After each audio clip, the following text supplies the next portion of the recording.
Tonight, Republican National Committee Chair Ronna McDaniel. Ronna, great to have you with us, and congratulations on what has been an extraordinary convention. I will say the opening day of your convention was the best I have seen, and I started watching pretty carefully back in 1976, so good work. Your feelings about how it's going and what we should expect tonight?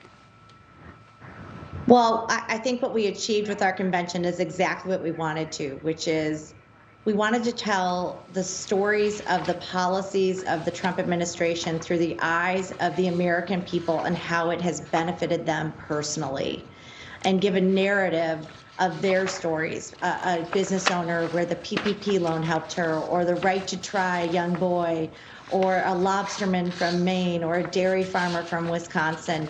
And these are people in their own words saying, we are so much better off because of President Trump. And we know that these are people who have been forgotten by the Democrat Party. So while they had Hollywood celebrities and elites, we are the party of the real American people. And President Trump is going to continue that message tonight as he delivers his address and accepts the nomination for President of the United States from the Republican Party.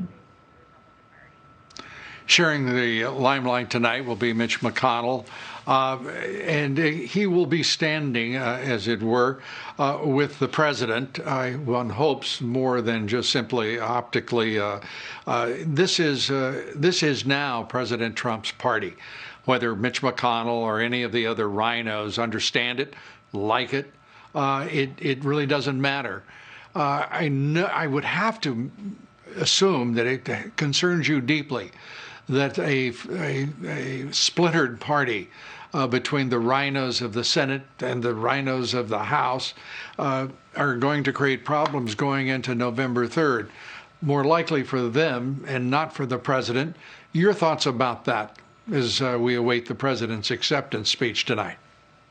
I think the president has the most support among the voters of the Republican Party than any president in history. I see it when I'm with him, when I'm in Wisconsin, where I was with him last week, or Florida or Texas. I've never seen anything like it, Lou. Even in New York, the party is 100% behind President Trump. So the ones that aren't with him, these angry few, they're not Republicans anymore. Let's start there. And number two, the media gives them outsized attention. They're nobodies. Nobody wants to hear from them anymore. But the people of this country love this president. And he has expanded our party. It's not just Republicans anymore. It's independents. I heard a Democrat call into C-SPAN this week from Lorain, Ohio. He said, I'm leaving the Democrat Party and I'm voting for President Trump. He has expanded our party because he cares about real people and their problems, and he is fighting for them every single day. And the influence of the Chamber of Commerce, which has abandoned any pretense whatsoever. Tom Donahue, its leader, has gone absolutely mad with power and has gotten so big for his britches that there is no containing him. But I understand reliably that he is not receiving as much money. The donors of the Chamber of Commerce are running from them and abandoning the Chamber of Commerce. And Ron, I've got to tell you, I can't even imagine why a small business in this country, 3 million of them, would even come close to supporting what the Chamber of Commerce has become, the biggest business lobby in the country. And all they're working for are globalist corporations, U.S. multinationals, and Wall Street. It's a defining moment for the Republican Party. You're now the party of the American worker, the American family, and the hell with Tom Donahue. Is that a fair statement? Well, I'll also say we're the party of jobs. And because of the PPP loans that President Trump put forward, it kept so many small businesses in place. I talked to somebody last week in Michigan who said, I would have gone under. My business was going to go under. This business I had built from scratch. And because of the PPP loan, I was able to stay in business. And because of how much I'm so thankful to President Trump. I'm about to open 3 more restaurants.